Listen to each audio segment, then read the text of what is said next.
Hi everyone and welcome to this week's Sim Racing News Roundup. Now before I start with the actual news, just a word that Gran Turismo 7 hasn't had an update, which means following 1.17, which came out just over a week ago, the glitch that allows you unlimited 4-star roulette wheel ticket spins and unlimited 6-star roulette engine spins is still up and running, so you can exploit the hell out of it. Which I only mention because Gran Turismo 7's in-game economy is still bust. It's still grotesquely unfair, so making use of this glitch does seem like redressing the balance, and I just wanted to put it out there. If you weren't aware of it, go Google it, and it's well worth it. You can even do remote play and script it away from keyboard, so nice and easy.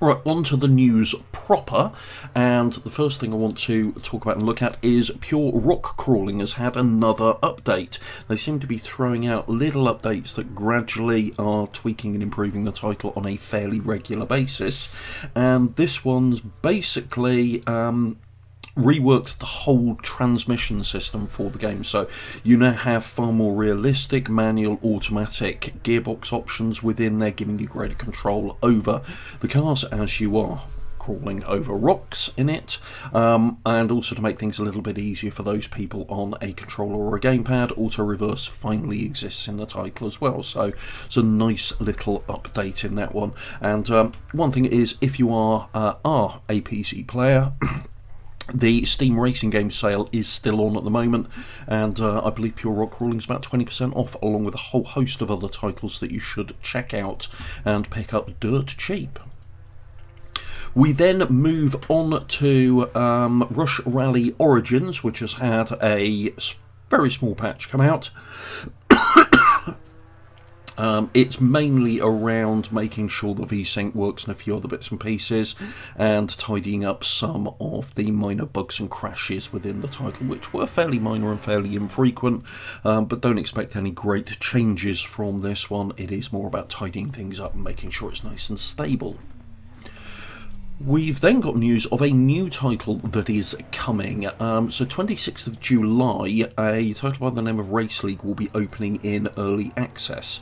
Now, it's a kind of it's billed itself as an arcade racer that has an in-depth online feel to it, and I think they're trying to aim for that in-depth, easy to learn, hard to master, but semi-realistic approach to an arcade title.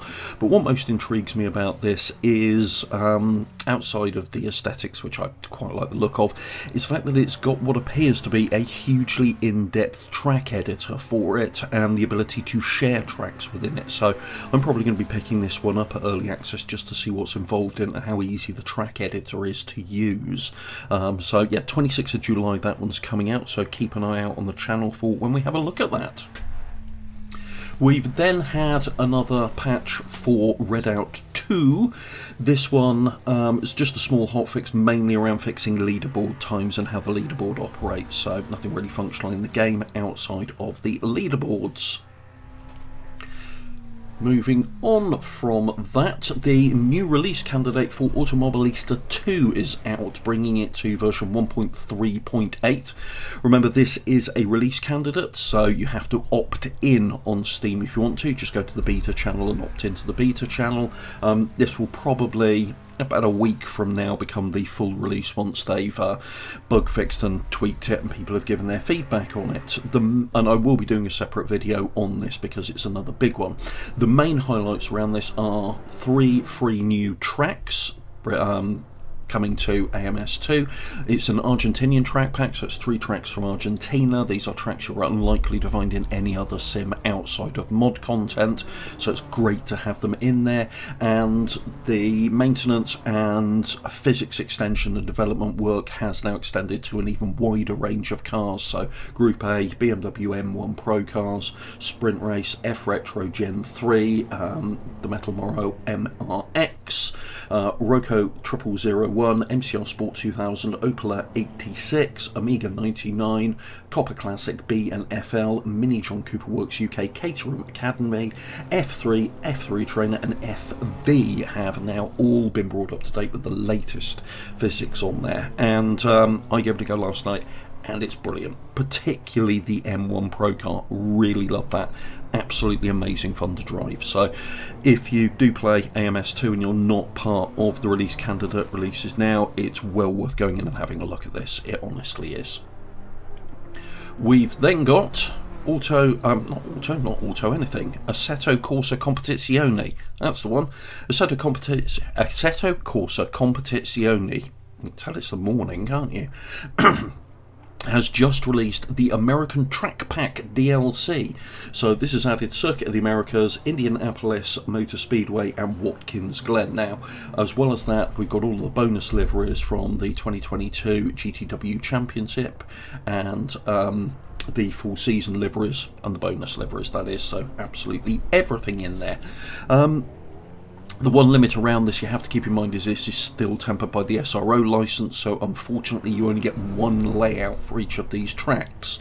So Indy, you are just looking at the infield road course here, and Watkins Glen you're looking at the full GP with the inner loop chicane on the back straight on there as well, which is a bit of a shame. I would have liked more layouts, but it's good to get more tracks in there. Watkins Glen is as excellent as it always is. I absolutely love Watkins Glen.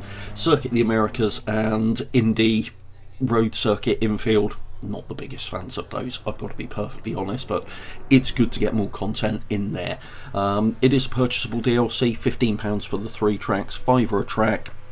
You're going to have to work out whether you consider that to be good value or not. If I loved all 3 tracks, I'd definitely say it was. As it turns out, I ended up paying 15 quid predominantly to be able to drive Watkins Glen in ACC, but I like Watkins Glen a lot.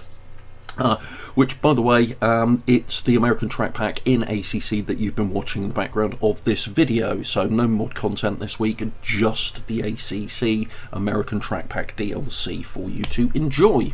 And then rounding things off, we've now got to the point, the 1st of July, where all of the versions of F1 22 have been released. Well, actually, not quite released, as I'm playing on Steam and I didn't shell out the extra 20 odd quid to play 3 days early for the Champions Edition, so at some point today it will unlock on Steam for me. I will be able to give it a go and will share my first thoughts video on the first fully EA'd F1 title, F1 22, so keep an eye out for that as well. That's this week's news roundup for you. As I say, no mod content this week because I haven't had time to put anything together around that, and I was focusing on AMS2 and ACC last night, so it's the ACC footage you get for this one. If you found this video useful, please do hit the like button, and if you want to see more content like this, please do subscribe to the channel and hit the bell icon to be notified when new content gets uploaded. Thanks very much for watching, everyone. Take care. Bye.